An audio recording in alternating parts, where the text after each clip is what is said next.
Education in Angola has 4 years of compulsory, free primary education which begins at age 7, and secondary education which begins at age 11, lasting 8 years. Basic adult literacy continues to be extremely low, but there are conflicting figures from government and other sources. It is difficult to assess not only literacy but also other educational needs. Statistics available in 2001 from UNICEF estimated adult literacy to be 56% for males and 29% for women. On the other hand, the university system has been developing considerably over the last decade. History. African access to educational opportunities was highly limited for most of the colonial period. Many rural Angolan populations of the vast countryside retained their native culture and language and were not even able to speak or understand Portuguese. In mainland Portugal, the homeland of the colonial authorities who ruled Angola from the 16th century until 1975, by the end of the 19th century the illiteracy rates were at over 80% and higher education was reserved for a small percentage of the population as well. 68.1% of mainland Portugal's population was still classified as illiterate by the 1930 census. Mainland Portugal's literacy rate by the 1940s and early 1950s was low for North American and Western European standards at the time. Only in the mid-1960s did the country make public education available for all children between the ages of 6 and 12, and the overseas territories profited from this new educational developments and change in policy at Lisbon. In Angola, until the 1950s, facilities run by the government were few for such a large territory and restricted to the urban areas.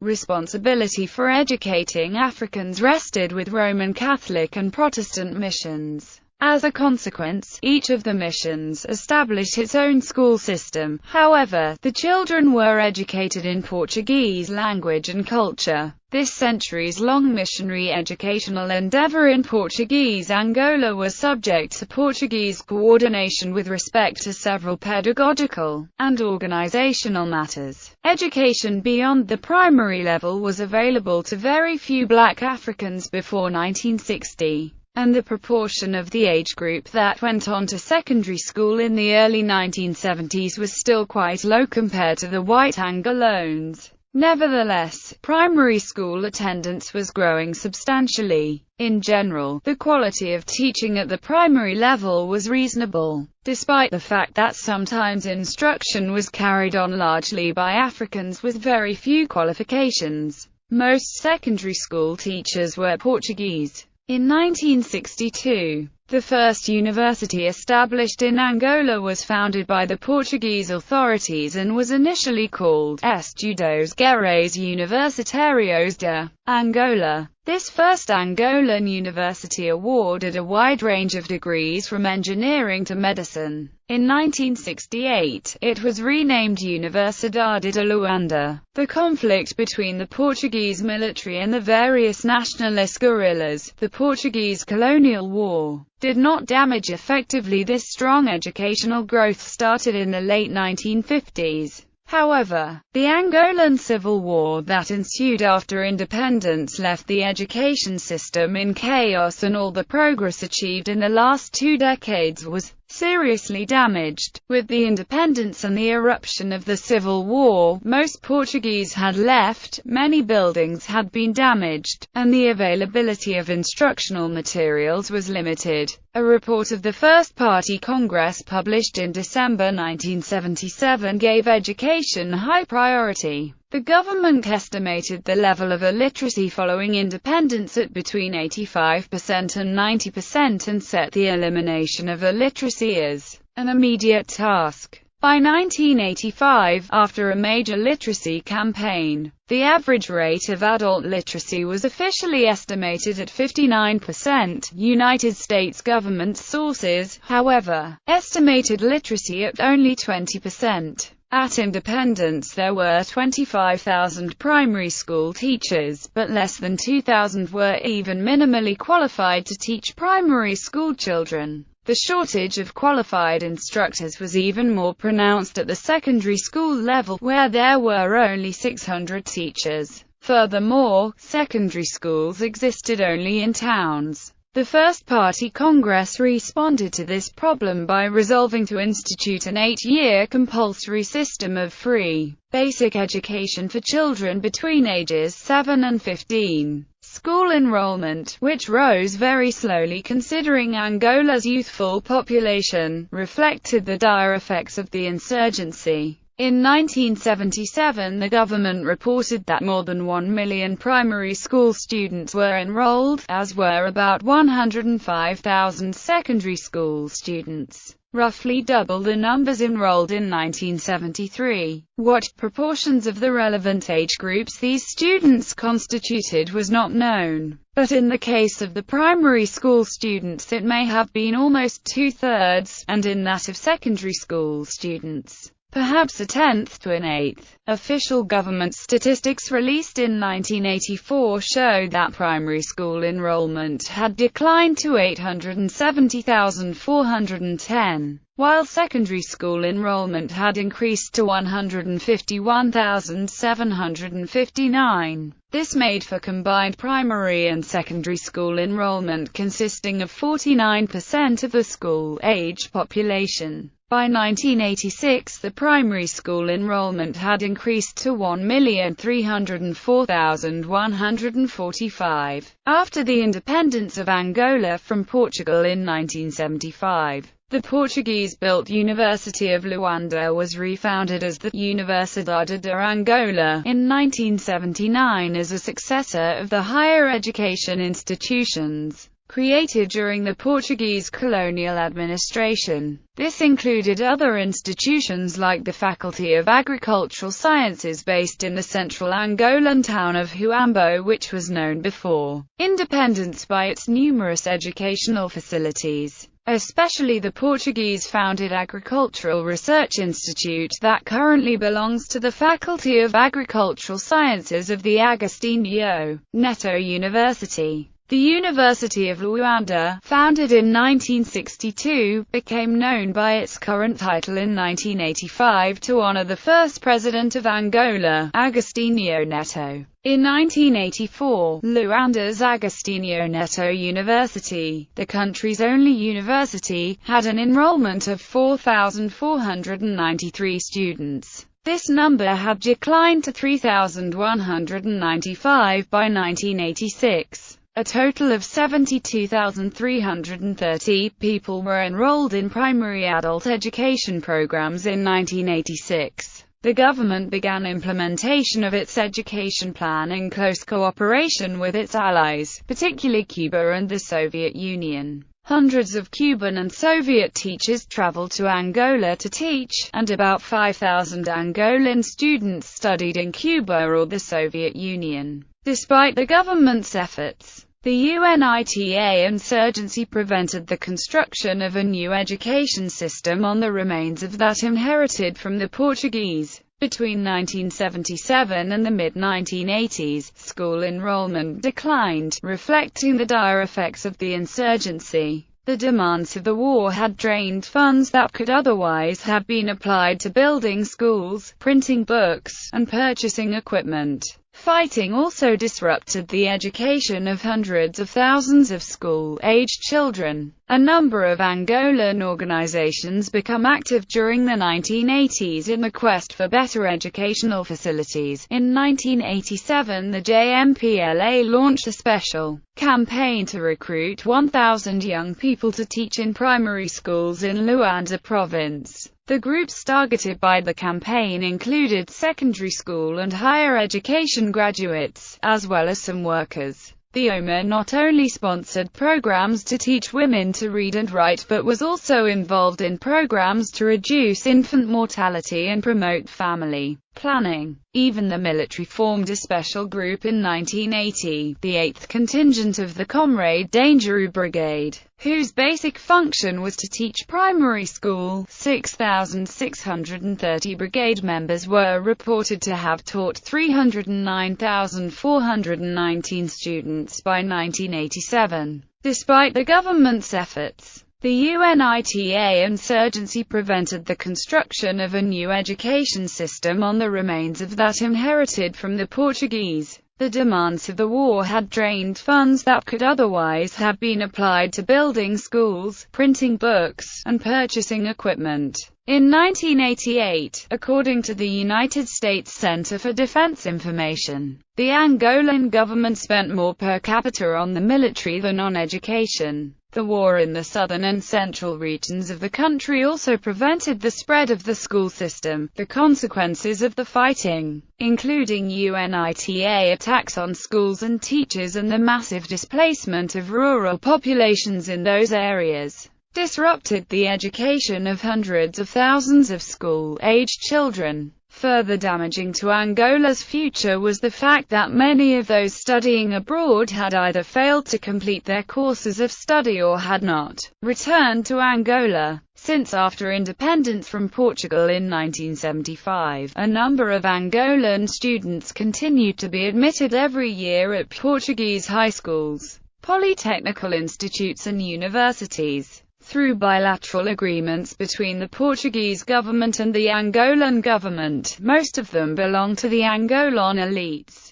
However, many of those studying abroad, in European countries like Portugal and Russia, had either failed to complete their courses of study or had not returned to Angola. Release of UNICEF's 1999 annual report on the state of the world's children predicted that illiteracy rates would escalate in the following century, because 1 out of 4 children in the poorest nations would not be in school. By 1998, Angola alone had more than 50% of children under age 12 who did not attend school. Although by law, education in Angola is compulsory and free for 8 years, the government reports that a certain percent of students are not in school due to a lack of school buildings and teachers. Students are often responsible for paying additional school-related expenses, including fees for books and supplies. In 1999, the gross primary enrollment rate was 74% and in 1998, the most recent year for which data are available, the net primary enrollment rate was 61%. Gross and net enrollment ratios are based on the number of students formally registered in primary school and therefore do not necessarily reflect actual school attendance. There continue to be significant disparities in enrollment between rural and urban areas. 154 in 1995. 71.2% of children ages 7 to 14 years were attending school. It is reported that higher percentages of boys attend school than girls. During the Angolan Civil War, nearly half of all schools were reportedly looted and destroyed, leading to current problems with overcrowding. The Ministry of Education hired 20,000 new teachers in 2005, and continued to implement teacher trainings. Teachers tend to be underpaid, inadequately trained, and overworked. Teachers also reportedly demand payment or bribes directly from their students. Other factors, such as the presence of landmines, lack of resources and identity papers, and poor health also prevent children from regularly attending school. Although budgetary allocations for education were increased in 2004, the education system in Angola continues to be extremely underfunded.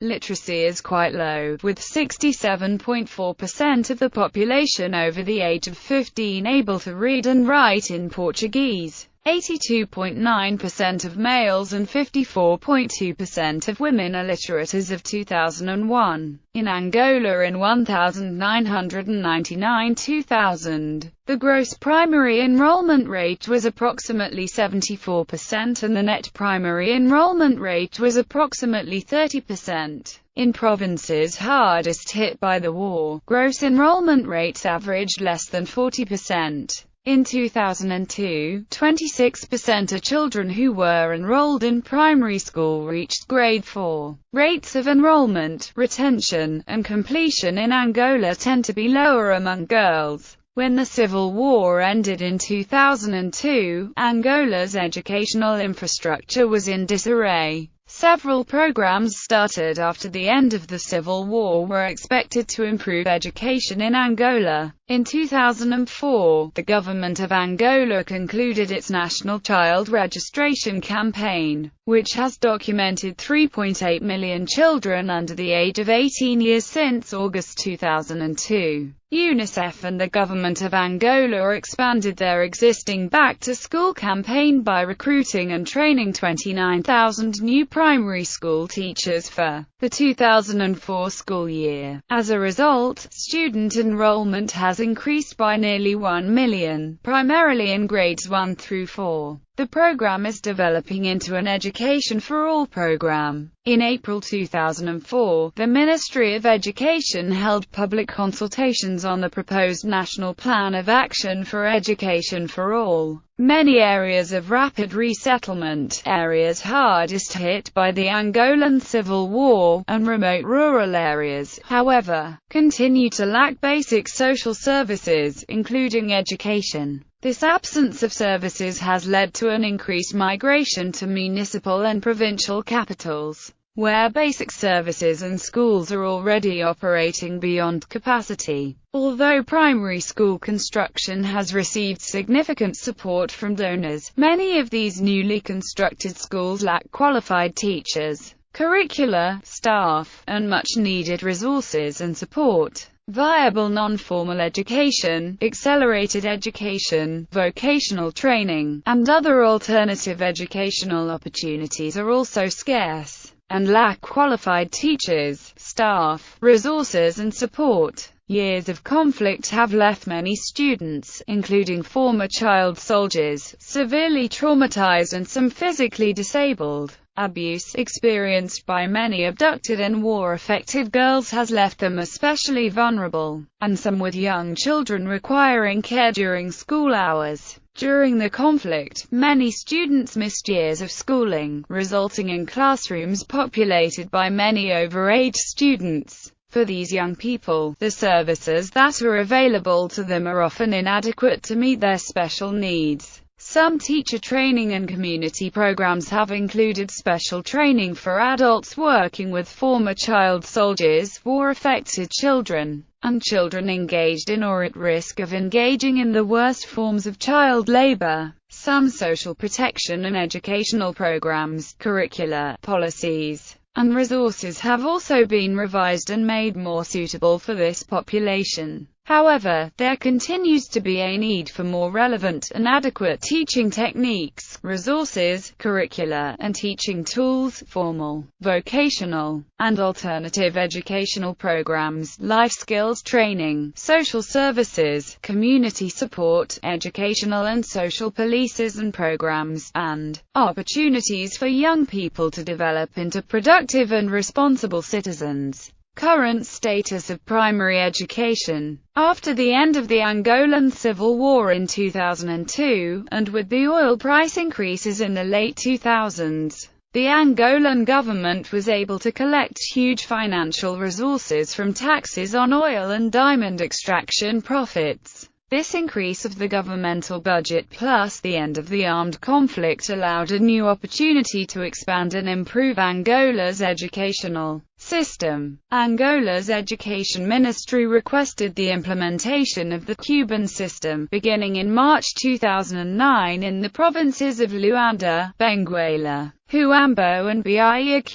to be afterwards extended to other areas of the nation. The method will be first implemented on February in Luanda, as an experimental project, for which a group of 10 teachers from Cuba will travel to the African nation in the first months of 2009. The Angolan leaders are looking to eliminate widespread illiteracy before 2014 or at least reduce it to a minimal extent by that year. Higher education. Immediately after independence, the colonial Universidade de Luanda was renamed Universidade de Angola, and in 1979 Universidade Agostinho Neto. In 1998 the Catholic Church founded, also in Luanda, the Universidade Católica de Angola. Over the years, the UAN came to consist of about 40 faculties dispersed over most of the territory. In the wake of political liberalization, private universities began to spring up in the 2000s.